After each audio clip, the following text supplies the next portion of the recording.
Salve, salve, meus camaradas! Olha aí, o primeiro Drops Boladão fez maior sucesso. Agradeço aí a oportunidade, agradeço a galera que colocou lá. Pô, gostei, o bagulhinho só tá verde, tá bonito pra caramba. E vamos curtir mais, hein? Beleza? Qualquer parada, tamo junto, firme e forte. Bem, na aula passada eu falei sobre vírgulas, falei sobre ponto e vírgula, 2 pontos, falei sobre um monte de coisa, não é isso? Maravilha. Hoje eu vou falar sobre os outros sinais de pontuação, tá safo? Tranquilo? Então eu vou falar sobre ponto, que tem desdobramentos. Você pode dizer que o ponto é um ponto final, é um ponto abreviativo, é um ponto continuativo, é um ponto parágrafo. Isso é bobagem, tá? Questão de prova, eu nunca vi trabalhando isso, mas eu tenho que falar porque vai que, né, parceiro? Além disso, eu vou falar sobre ponto de interrogação, ponto de exclamação, enfim, vou falar sobre todos os sinais de pontuação que restam, beleza?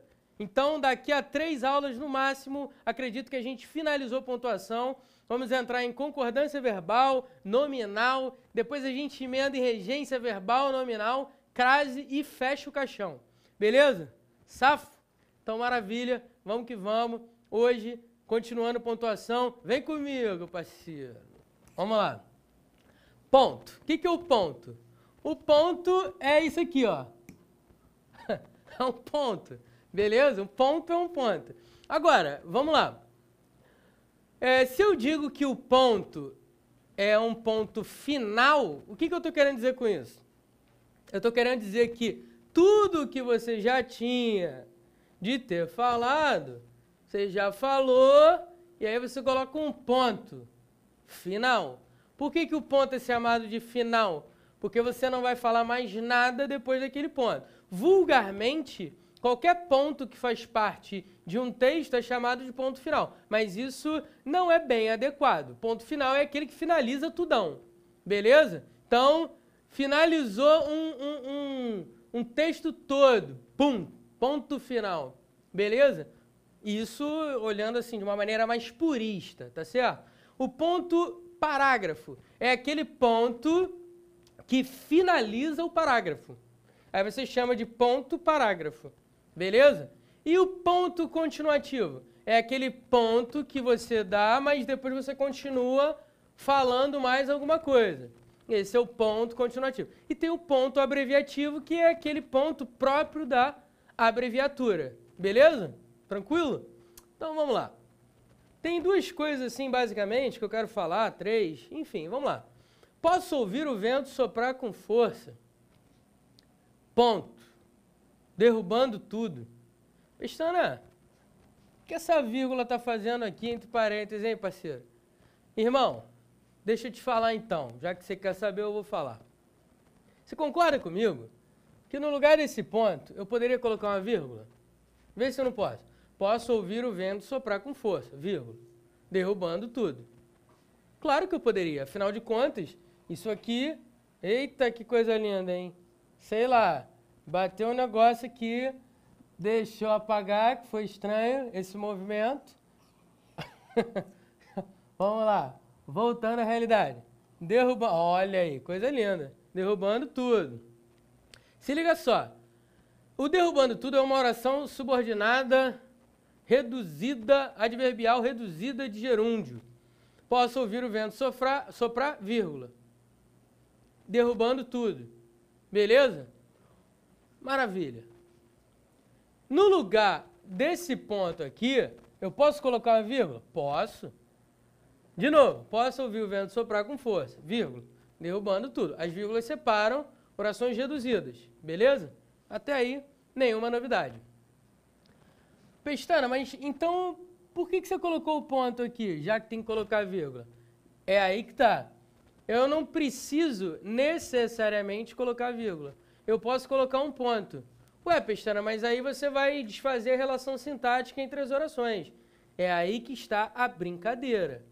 Quando você coloca um ponto, por uma questão estilística, por uma questão estilística,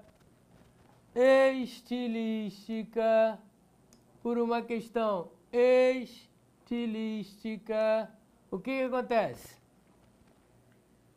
eu coloco o ponto para dar uma pausa maior, a fim de quê? A fim de enfatizar essa oração. Beleza? Posso ouvir o vento soprar com força. Ponto. Derrubando tudo. Observe que essa pausa maior faz com que essa oração tenha um valor enfático. Beleza? Então, quando você dá essa pausa maior através do ponto, por uma questão estilística, por uma questão de ênfase, você realça essa oração. Beleza? Tranquilo? Maravilha. Show de bola. Vamos que vamos. Ponto abreviativo. É um ponto que você dá para marcar uma abreviatura. FEV, ponto, de fevereiro. AB, ponto, de habitante. ROD, ponto, de rodovia. Etc. Ponto. Por que eu coloquei esse ponto grandão em vermelho? Para dizer para você o seguinte. Depois de etc., você não pode colocar reticências. Depois de etc., você não pode colocar vírgula. Depois de etc., você não pode colocar ponto e vírgula. Depois de etc., você não pode colocar nenhum sinal de pontuação que não seja o ponto abreviativo. Depois do ponto abreviativo é que você vai colocar qualquer outra coisa, dependendo da estrutura aí da frase. Agora, mais interessante também é dizer o seguinte, quando uma frase termina em etc., o ponto abreviativo também faz o papel de ponto final. Exemplo, comprei um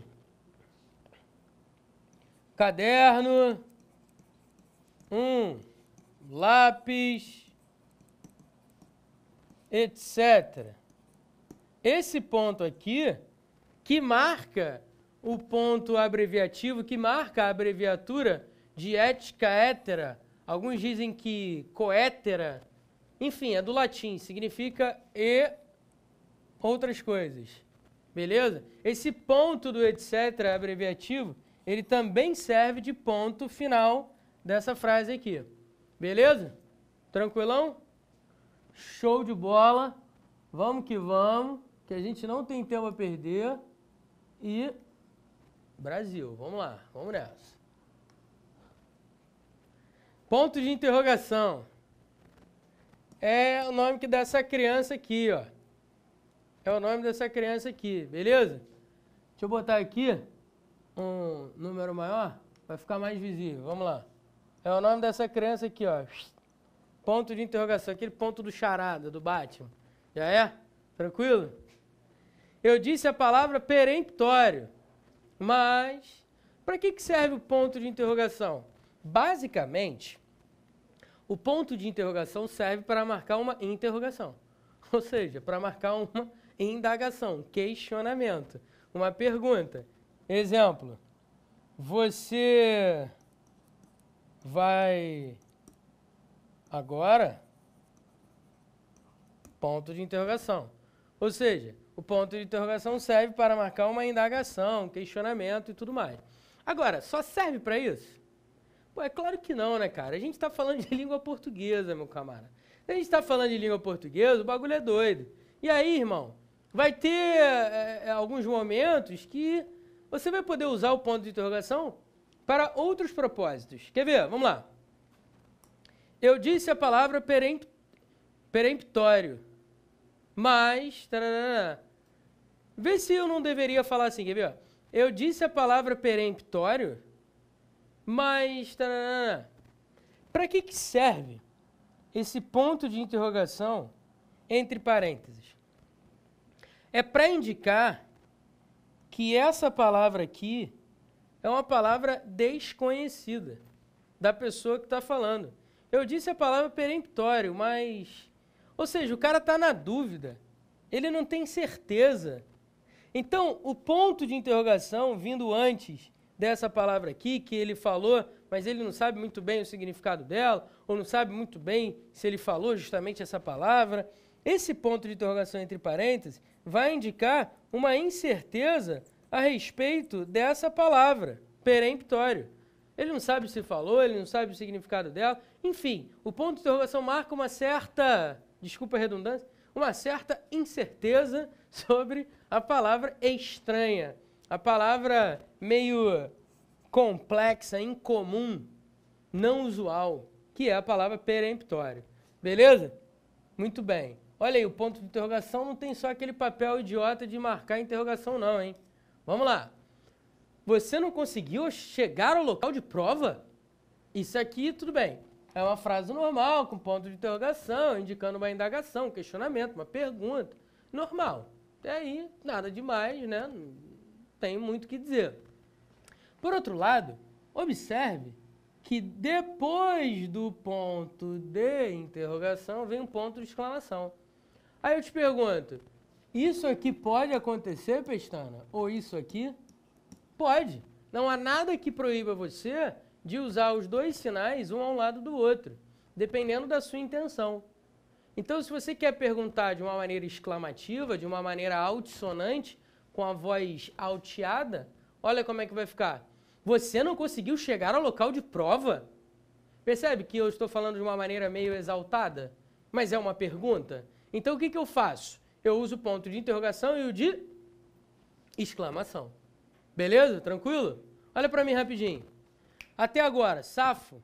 Beleza? Tranquilaço? Mesmo? Quero ver você de bobeira não. Vou te falar um negócio. O ponto de interrogação é interessante, muito interessante para te falar a verdade, em certas provas que trabalham muito a interpretação de texto. As provas recentes da FCC, a própria ESAF, CESP, FGV, provas do NCE, Fundação Dom Sintra, algumas dessas bancas se amarram em trabalhar o ponto de interrogação como uma estratégia argumentativa. Pô, como assim, Pestana, uma estratégia argumentativa? Cara, dependendo da sua intenção, dependendo do discurso que você está produzindo, dependendo do que você está falando, se você está defendendo uma tese e tudo mais, se você quiser gerar uma reflexão no seu leitor, no seu interlocutor, na pessoa que está recebendo a sua mensagem, às vezes, determinadas perguntas que a gente chama de perguntas retóricas, essas perguntas retóricas servem como estratégias argumentativas. Ué, mas como assim estratégias argumentativas? Calma, você está defendendo uma tese, falando sobre a pobreza no mundo, Aí, em um determinado momento, em vez de você argumentar de uma maneira mais tradicional, colocando causa e consequência, você faz o cara pensar. Você faz o seu leitor refletir sobre aquilo que você está falando, sobre a importância do assunto. Quer ver? Vem comigo. Pessoas morrem de fome de 5 em 5 segundos no mundo. Jogaremos comida fora à toa?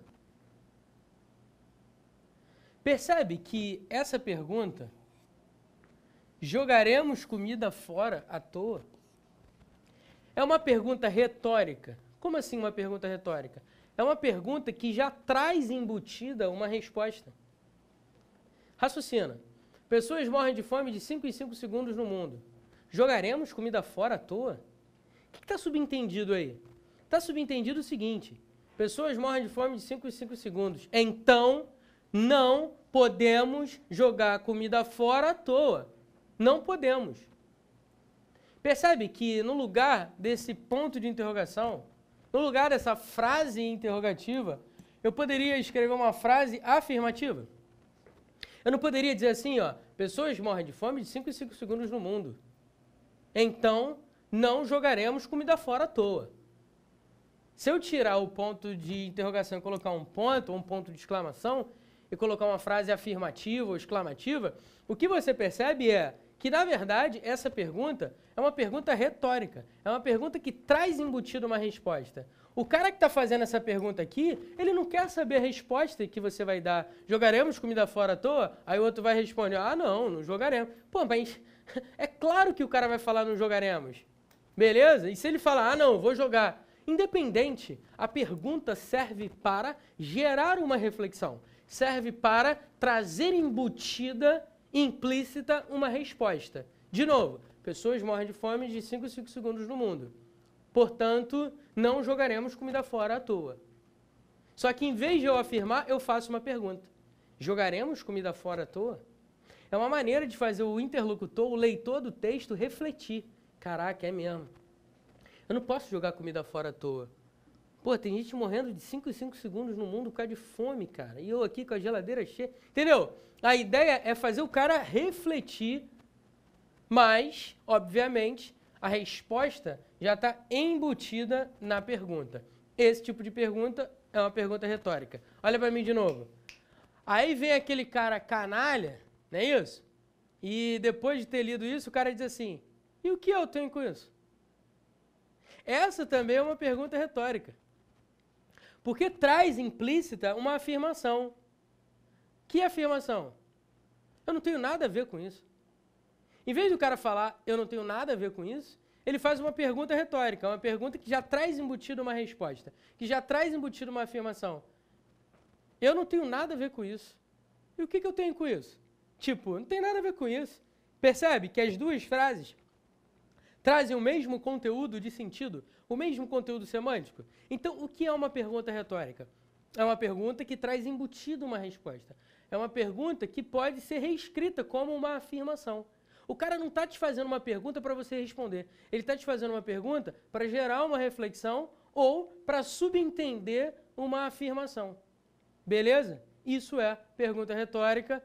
Tem mais dúvida? Não, tá esperto pra caramba, pô. Fala sério. Vamos lá, ponto de exclamação, vamos que vamos. Ponto de exclamação é essa criança aqui, hein?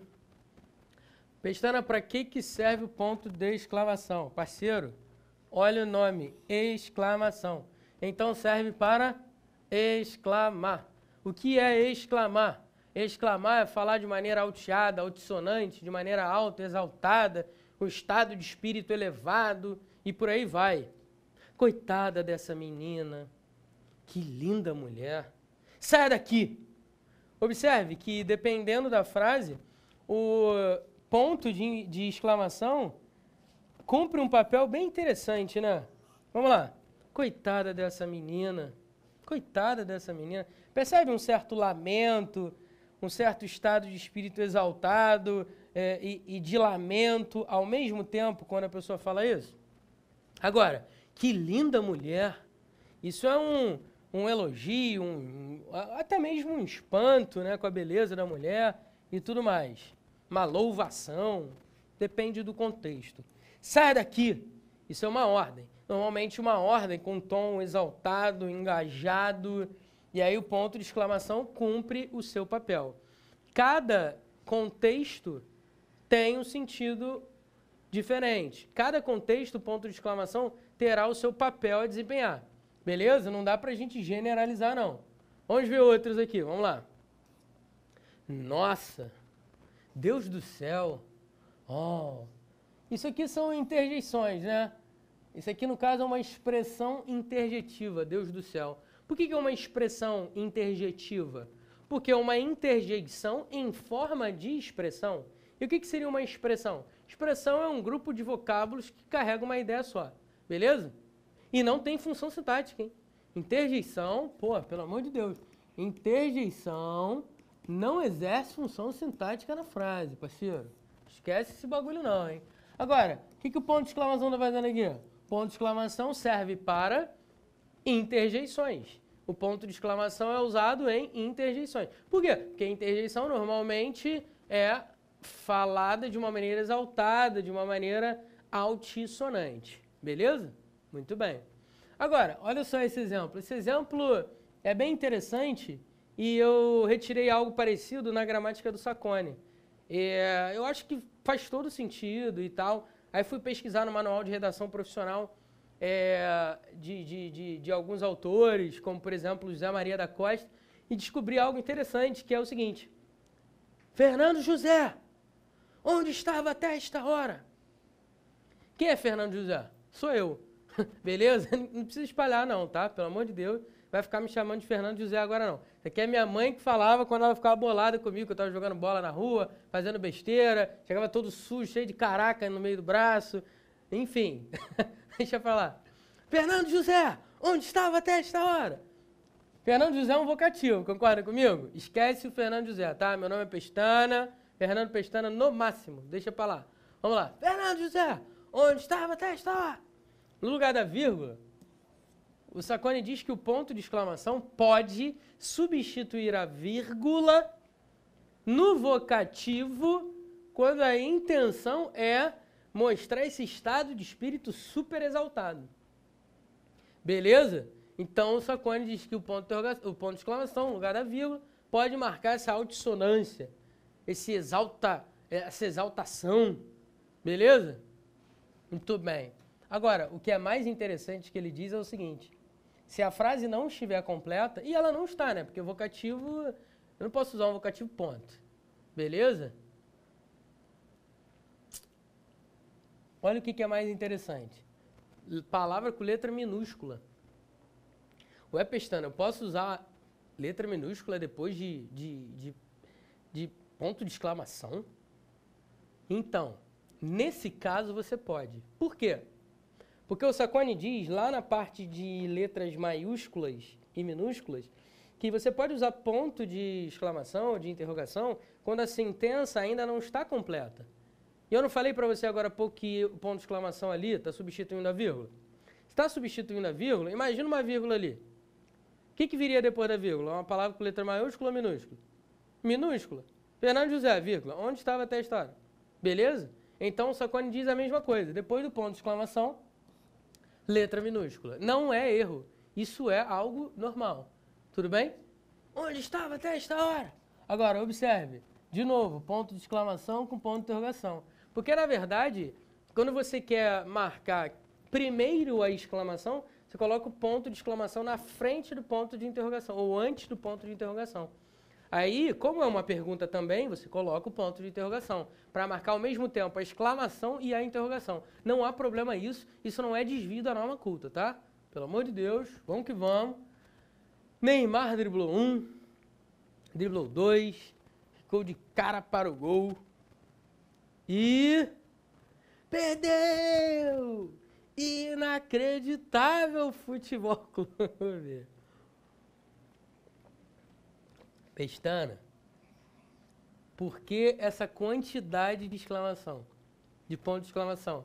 Parceiro, Neymar, não é qualquer um. O maluco driblou 1, driblou 2, ficou de cara pro gol. E, porra, Neymar de cara pro gol. Vai perder? O que aconteceu? Perdeu! Inacreditável futebol clube. Parceiro, esse exagero aqui, 2 pontos de exclamação, 3 pontos de exclamação, isso aqui serve para quê? Para enfatizar. A ideia é muito óbvia. Serve para ênfase. Tudo bem? Inacreditável futebol clube. Esse é o Léo Batista falando. Não ficou legal não, né? Mas tudo bem. Vamos lá. Alguma dúvida? Tranquilo? Se tiver dúvida também, eu não vou saber, né? Qualquer coisa tu me manda e-mail e a gente tira a sua dúvida. Muito bem. Travessão, eu acho que dá tempo de falar de travessão. Travessão é esse bagulho aqui, ó. É esse hífen bombado. Beleza? O hífen entrou na academia, 2 anos malhando, tomando Deca, Duratestão, Durabolim, Homogenin. Aí ficou desse tamanho, virou travessão. Beleza? Vamos lá. Que gente é aquela, seu Alberto? São japoneses. O ponto de travessão, ou o ponto travessão, ou o sinal travessão, ou simplesmente o travessão, serve para quê? Nesse caso aqui, serve para marcar o discurso direto, ou a fala da personagem. Beleza? Fala da personagem. Tranquilo? Muito bem. Maravilha. Então, o travessão serve para marcar a fala da personagem? Serve. O que mais? Vamos ver. O travessão, muitas vezes... Atenção para isso que eu vou falar agora, hein? O travessão, muitas vezes, substitui a vírgula. Essa vírgula saiu meio estranha, né? Calma aí. Substitui a vírgula. Pronto, menos pior. O travessão muitas vezes substitui as vírgulas. Vamos ver? Vamos lá. A mulher, travessão, mesmo tendo certo rancor no coração, travessão, perdoou-a sem restrições. Esta oração adverbial concessiva entre travessões está correta? Sim. Pô, Pestana, mas não seria melhor a vírgula? Parceiro, de novo, os travessões substituem as vírgulas em vários momentos. Eu estou mostrando um exemplo. Que exemplo? Os travessões separam orações subordinadas, adverbiais, reduzidas. Substitui vírgula em orações subordinadas. Beleza? Tranquilo? De qualquer tipo, reduzido ou não. A mulher, travessão, mesmo tendo certo rancor no coração, travessão, perdoou-a sem restrições. Beleza? Não tem problema nenhum, está certíssimo. Um grupo de turistas estrangeiros, todos muito ruidosos, invadiu o saguão do hotel no qual estávamos hospedados. Percebe que o travessão normalmente é um comentário da pessoa que está falando? Normalmente é um comentário intercalado? Por isso que você usa dois travessões? Porque sempre quando o comentário estiver intercalado, estiver no meio da frase, atrapalhando, entre aspas, a dinâmica da frase, você vai colocar dois travessões. Beleza? Se a frase terminar em ponto, você não vai colocar dois travessões. Você só vai colocar um. Nesse caso, todos muito ruidosos é um predicativo do sujeito, que está deslocado. Um grupo de turistas estrangeiros, vírgula, todos muito ruidosos, vírgula, invadiu o saguão do hotel no qual estávamos hospedados. Em vez de eu colocar vírgulas, eu coloquei os travessões. Beleza? Tudo bem. Os alunos, travessão. Amigos meus do site EVP, travessão, vão passar este ano. Coloca vírgula. Os alunos, vírgula, amigos meus do site EVP, vírgula, vão passar este ano. Aposto explicativo. Separado por travessões. Algum problema? Problema nenhum. Ah, poderia colocar vírgula? Também poderia. Os travessões substituem as vírgulas. Fica ligado nisso, tem mais exemplo. Vamos lá. Só não se inventou a máquina de fazer versos. Travessão. Já vi o poeta parnasiano. Olha que interessante. Eu tenho orações coordenadas assindéticas. No lugar desse travessão, eu poderia colocar um conectivo. Eu poderia colocar um conectivo de valor explicativo. Vê se eu não poderia colocar o pois. Só não se inventou a máquina de fazer versos, pois já havia o poeta parnasiano. Só que eu não quis colocar o conectivo. Eu quis colocar um travessão para separar as orações coordenadas assindéticas. Eu posso fazer isso? Sem problema nenhum. No lugar daquele travessão, eu poderia colocar uma vírgula? Sem problema nenhum. Os travessões substituem as vírgulas. Bota isso na tua cabeça, hein, parceiro? Tem que estar no coração, no sangue. Vamos lá. A decisão do Ministério foi a seguinte. Travessão. Que todos se unissem contra o mosquito transmissor da dengue. Oração substantiva apositiva.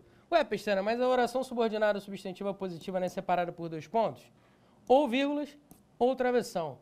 E aqui está ele, sem problema nenhum, iniciando a oração subordinada substantiva apositiva. Vamos que vamos. O Brasil, travessão, que é o maior país da América do Sul, travessão, tem milhões de analfabetos. Oração adjetiva explicativa. As orações subordinadas adjetivas e explicativas, meu camarada, podem ser separadas por vírgulas ou travessões? Sem problema nenhum. Sem problema nenhum. Vamos lá. Ainda tem mais uma brincadeira. Meninos, travessão, pediu ela, travessão, vamos lavar as mãos que vamos jantar. Quando você está lendo uma narração, a voz do narrador às vezes aparece em forma de comentário. Eu chamo de oração intercalada, ou oração de narrador. Eu poderia colocar vírgulas? Poderia. Mas eu quis colocar o quê? Travessões? Parabéns para mim, está certo. Beleza? Show de bola. Vamos ver mais, vamos acabar isso aqui. Ela é linda, travessão, linda. Observe que esse travessão, para retomar a palavra anterior, serviu para quê? Serviu para realçar, foi um mero realce, para você enfatizar esse termo aqui que foi repetido, beleza? Muito bem. Vamos lá. Quando João a viu chorando, travessão. Ele lamentou muito tal fato, vírgula, pois a amava. Travessão. Vírgula. Não conseguiu conter seu próprio choro. Ué, pestana, travessão e vírgula? Pode isso? Pestana, chamou o diretor. Travessão e vírgula? Precisamos conversar. Pode isso, Pestana? Parceiro, olha pra mim. Não só pode, como deve, e você vai entender isso daqui a pouco na próxima aula. Valeu? Beijo no coração, já volto, hein? Na próxima aula.